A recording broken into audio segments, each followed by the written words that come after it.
The more that you read, the more things you will know. The more things you know, the more places you will go. Hi guys, I am Keshav Shastri from the Krakow family. Welcome to the Krakow series.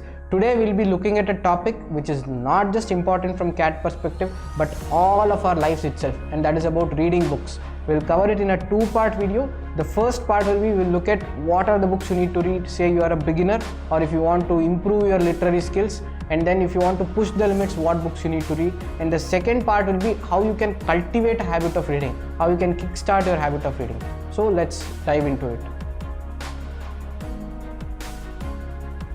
We already saw in the previous video, guys. I told you need to read 1 hour every day. You need to have a relaxed reading of 1 hour. Still about 60 to 70 days is left. That is about 60 to 70 hours of relaxed reading under your belt. That will drastically increase your reading skill and comprehension skills. Not just CAT, guys. I have already told you, readers are leaders. Reading opens so many new opportunities you didn't even know that it existed. It will take you many places. So develop a natural habit of reading, develop a love for reading, develop passion for reading. Especially if you are aiming for the top IMs, you need to be a very good reader. That will take you many places.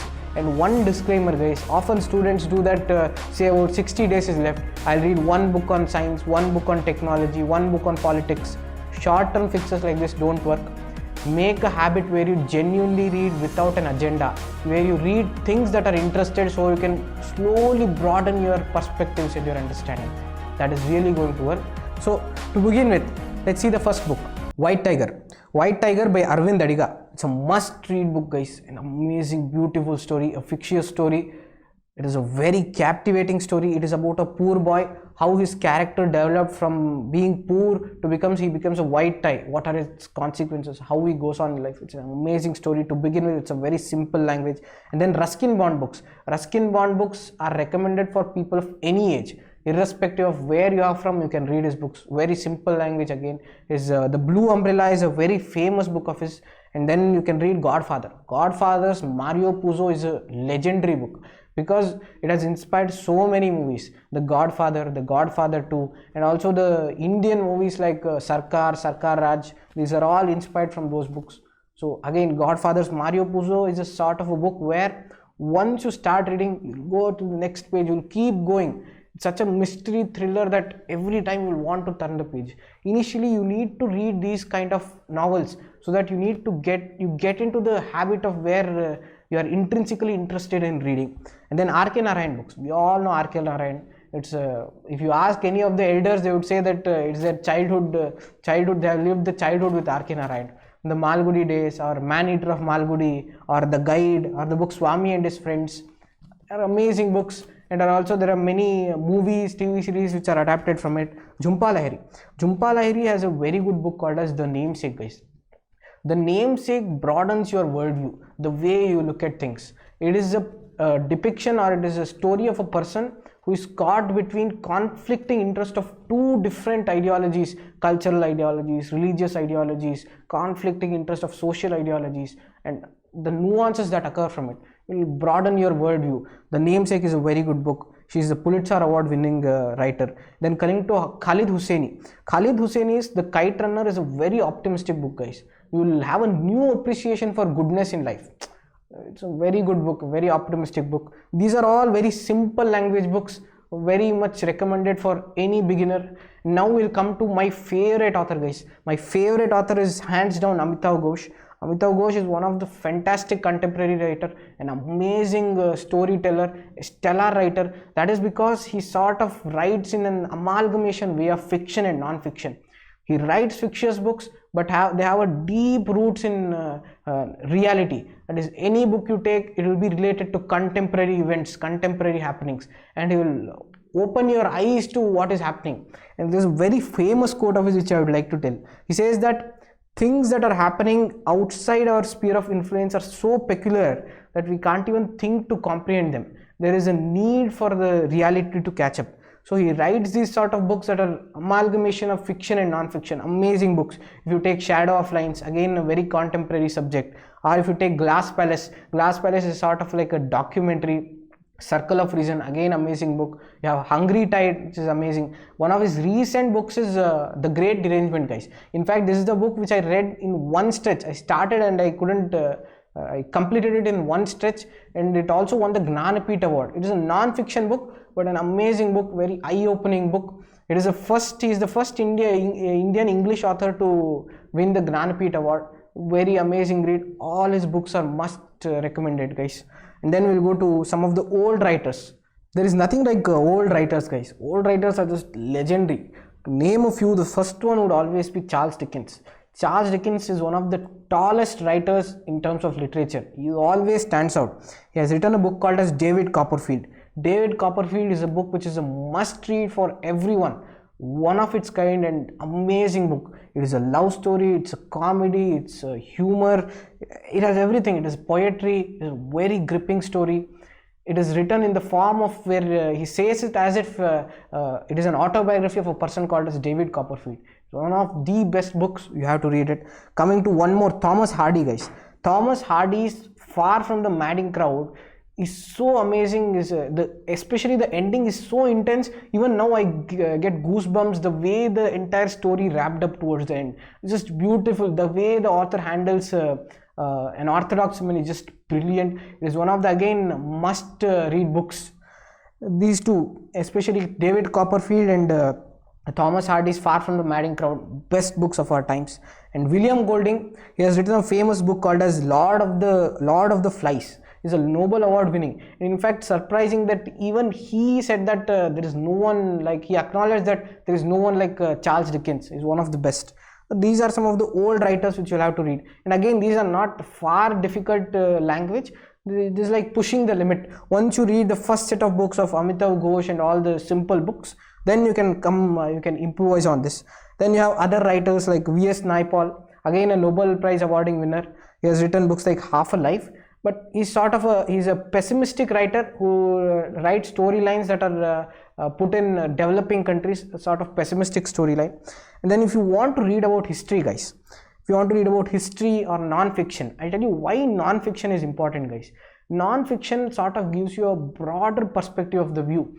Especially we tend to stay in a very small sphere of influence, or we tend to stay in a reality bubble which is very limited to us. If you want to broaden your perspective, then you got to read a lot of non-fiction books. You'll think from ways you never even thought existed. To begin with, the first one is Mark Tully. Mark Tully is a British author. He has written a story called as India's Unending Journey.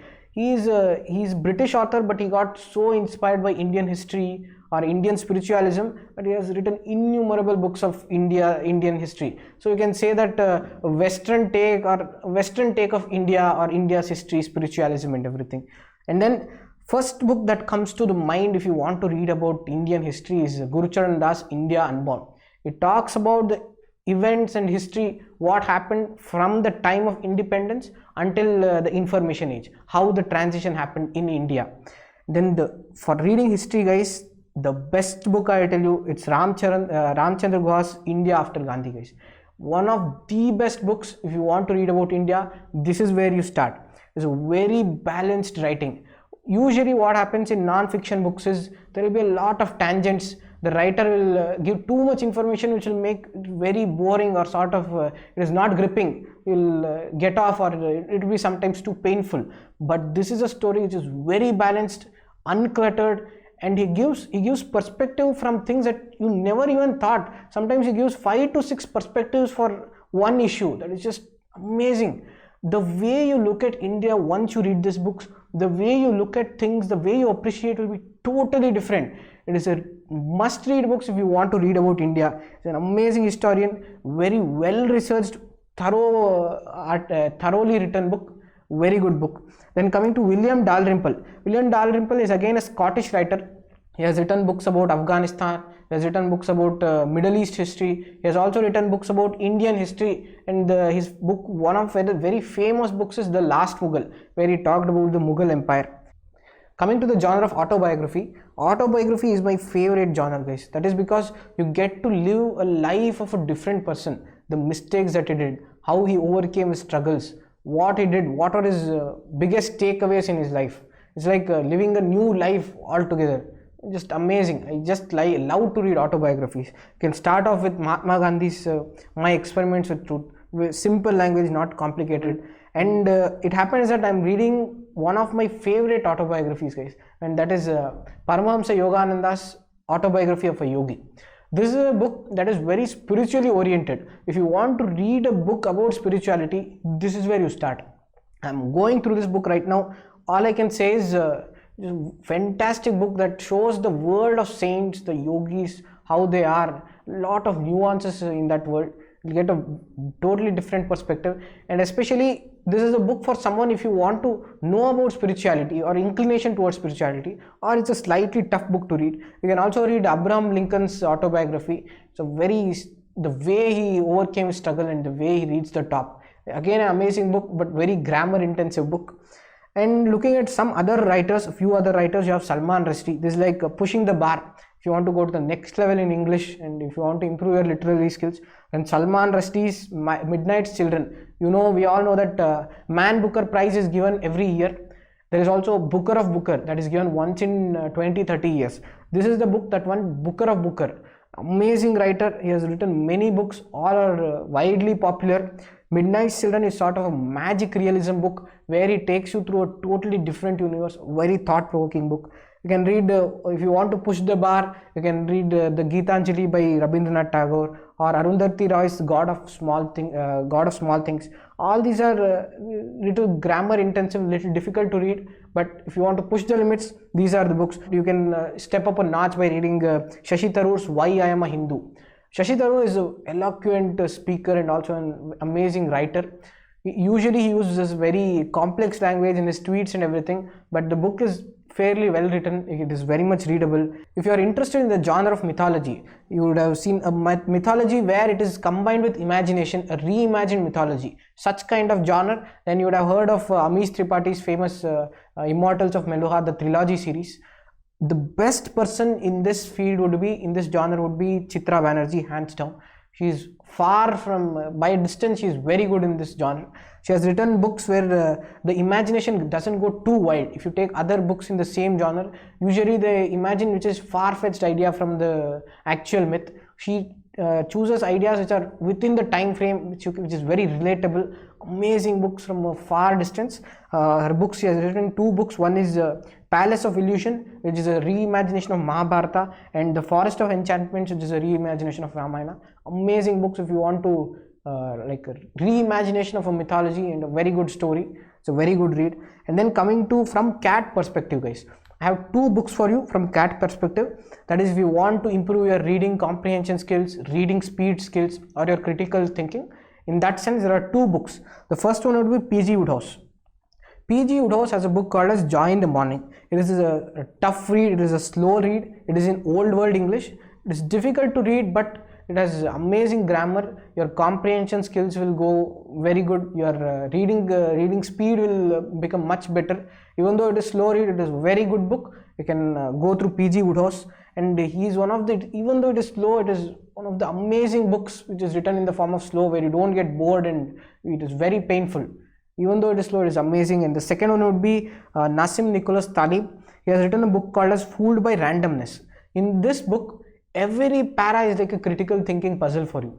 Every para has a puzzle. It is a lot of logic is involved. You involve a lot of thinking. So it is specifically good for eliminating cat inferential questions or fallacy based questions. Usually cat has a lot of thinking involved. So in that sense, Nassim Nicholas Taleb's Fooled by Randomness and P.G. Wodehouse Joy in the Morning are very good books. Now we look at the second part. We said this is a two-part video. Second part where I talk about how you can cultivate a habit or how you can kickstart the habit. I have 5 tips for you. The first one is always keep a book with you. Wherever you go, reading should not be an imposition. You need to have a love for reading. Wherever you go, you pick up a book, you keep turning the page and you keep reading. Second one would be set realistic goals, guys. Often you say, I'll read from this time to this time. I'll read this difficult book. I'll get this much progress. That doesn't work. Short-term fix doesn't work. Set realistic goals. Set goals so that you set the only goal you should set is I will read. You just want to read. Don't set any time frame or anything. The third one would be make reading a passion and not an imposition and not a chore. Like every day you will say I'll read from 10 to 11 must because it is good for cat. Don't do that. Read out of interest. Read books or magazines or articles that interests you. Read genuinely and without an agenda. and it shouldn't be an imposition. If you force it down the throat, it is not going to work. Fourth one would be make a reading buddy or a reading friend. This really works. That is because say you will say your friend that tomorrow we'll read Ramchandra Guha's famous book India After Gandhi. We both will read it. He has explored various perspectives. Tomorrow you come back and debate, you talk about it. Very constructive. You can do that. Try to have a reading buddy. The fifth one would be read books that interest you, guys. I already talked about this. Don't read books that is not interesting and try to force yourself into it. Slowly try to widen your scope of understanding. Slowly jump into other genres, other types of reading. Ultimately you need to be habituated to all types of readings, but don't initially go into books that will be very painful and it will discourage you. And also one thing I would say, everyone, guys, develop intrinsic curiosity. Anywhere, anytime, develop curiosity. What I mean by this is, just the other day me and my friend we were having a deep discussion. There was a spark controversy on Amit Shah's statement. We were having deep discussion, we spoke about it, we got diverse opinions. Then I went back, I made more research, I heard both parties, I read about them. We again had a constructive discussion. Say tomorrow I go into a GD round, I'm going to own everyone. There's no doubt about it. I've got both perspectives and we agreed upon, say this is right, this is wrong, this is gray area. So anything, be it GD or interview or written essay, I'll be the best at it. So do this, have an intrinsic curiosity. In fact, one of my friends, he says he's a victim of FOMO, that is fear of missing out. If there is anything new, say there is a new technology, you'll immediately go and read about the technology. There is a new financial decision announced by the government, you'll immediately go and check out Economic Times and read all about that.